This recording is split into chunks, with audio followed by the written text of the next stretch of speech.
اللہ الرحمن الرحیم 10 کے بعد سے ہے نا.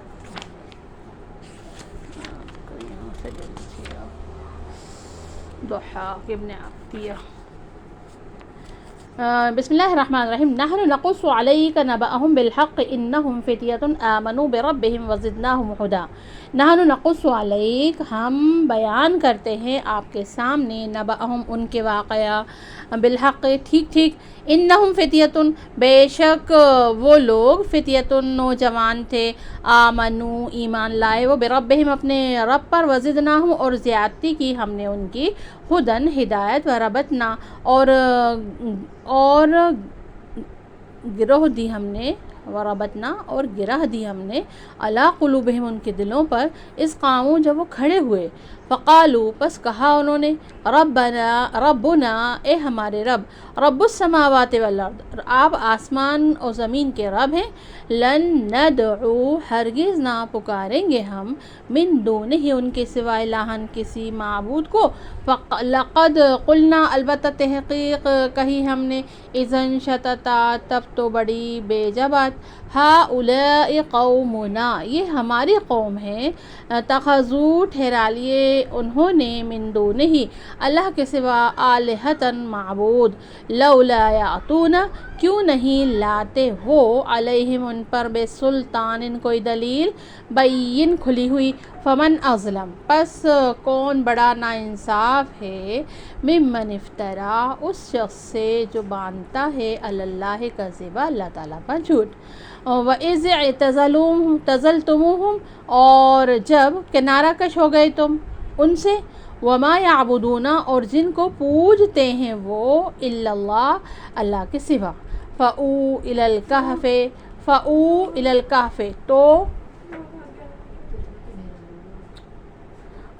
الْكَهْفِ تو پناہ لو تم کسی غار میں. يَنشُرْ لَكُمْ پھیلائیں گے تم پر ربکم تمہارے رب من رحمتہ اپنی مہربانی میں سے.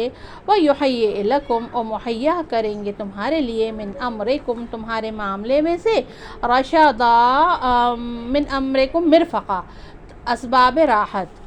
پھر یہاں کہہ رہے ہیں آپ کا وَتَرَى الشَّمْسَ إِذَا طَلَعَتْ تَزَاوَرُ عَنْ كَهْفِهِمْ اور تو دیکھتا ہے سورج کو جب طلعت نکلتا ہے وہ تزاورا کترا جاتا ہے عن كهفِهِمْ ان کی کوہ سے ذات الیمین داہنی جانب. وَإِذَا غَرَبَتْ اور جب وہ ڈوب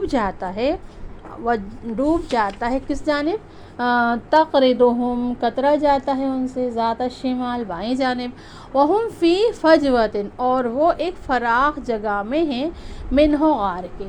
ذالک من آیات اللہ یہ اللہ کی نشانیوں میں سے ہے.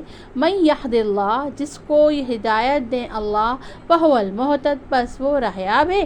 ومن یضلل اور جس کو بے راہ کرے فلن تجد لہ ولیا تو ہرگز نہیں پائے گا تو اس کے لیے کوئی سرپرست مرشدہ راہ بتلانے والا. وَتَحْسَبُهُمْ اور خیال کرتا ہے تو ان کو ایقاظاً جاگتا ہوا. وَهُمْ رُقُودٌ سوئے ہوئے ہیں. وَنُقَلِّبُهُمْ اور کروٹ بدلتے ہیں ہم ان کی ذات الیمین دائیں وذات الشمال بائیں. وَكَلْبُهُمْ اور ان کا کتا باسط پھیلائے ہوئے ہے ذراعیہ بالوسید اپنے دونوں بازو. بالوسید لبریز بالوسید دہلیز پر. وسید یعنی دہلیز پر. لو اطلعت جھانک لے تو علیہم ان کو. لولیتا تو ضرور پیٹ پھیر لے تو منہم ان سے فرارن بھاگتے ہوئے. ولملئتا اور ضرور بھر جائے تو منہم ان کی طرف ضرور بھر جائے تو ان کی طرف رعبا دہشت سے. یہ کس کے بارے میں ہے یہاں دے رہے ہیں کہ اس غار کی صورت کا حال یہ تھا کہ صبح و شام دھوپ اصحاب کہف کے قریب سے گزرتی تھی مگر ان کے جسموں پر نہیں پڑتی تھی. ارشاد ہے کہ جب سورج نکلتا تو آپ دیکھیں گے کہ وہ ان کے غار کی داہنی جانب سے کترا جاتا تھا اور جب ڈوبتا تو ان سے بائیں جانب کترا جاتا اور وہ لوگ غار کے ایک کشادہ حصے میں ہیں۔ یہ بات اللہ تعالیٰ کی نشانیوں میں سے ہے۔ دھوپ انسان کی ایک ناگزیر ضرورت ہے مگر اس کی تمازت تکلیف دہ ہے۔ دھوپ سے انسان کو بہت سے فائدے ہوتے ہیں مگر بدن کی زندگی آثار پیدا ہوتے ہیں، اس لیے دھوپ کا ان کے قریب سے گزرنا اور ان کے جسموں پر نہ بڑھنا غار کی کسی خاص وجہ کی بنا پر بھی ہو سکتا ہے، مثلاً اس کا دروازہ جنوب یا شمال کی جانب ایسی وجہ پر ہو دھوپ اس کے اندر نہ پہنچے۔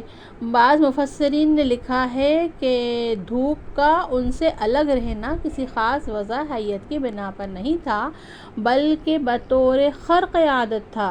اللہ پاک کا یہ ارشاد ہے کہ یہ بات اللہ تعالیٰ کی نشانیوں میں سے ہے، بظاہر اسی پر دلالت کرتا ہے کہ دھوپ سے حفاظت کا یہ سامان غار کی کسی خاص وجہ حیت کا نتیجہ نہ تھا بلکہ یہ اللہ تعالیٰ کی قدرت کاملہ کی نشانی تھی۔ ایسے اور عمدہ اور آرام دہ غار تک ان حضرات کی رسائی کیسے ہوئی؟ ارشاد ہے، اللہ تعالیٰ جسے ہدایت بخشیں وہی راہیاب ہے اور جسے بے راہ کر دیں اس کے لیے آپ ہرگز راہ بتلانے والا سرپرست نہیں پائیں گے، یعنی اللہ تعالیٰ ہی کی ہدایت ہے، اسی سے انسان راہیاب ہوتا ہے۔ اگر وہ ہاتھ نہ پکڑے تو انسان کبھی بھی منزل مقصود تک نہیں پہنچ سکتا، خواہ کوئی سا معاملہ ہو، دین کا ہو یا دنیا کا، چھوٹا یا بڑا، انہی کی دستگیری سے کامیابی ملتی ہے۔ ان کے علاوہ نہ کوئی داتا ہے نہ کوئی دستگیر، تمام حاجات انہی کی ذات سے ہے، ظاہری اور باطنی۔ بے شک الحمدللہ اصحاب کہف کو راہ ہدایت پر ثابت قدم رکھا اور ظاہری طور پر بھی کسی عجیب غار کی طرف راہنمائی فرمائی۔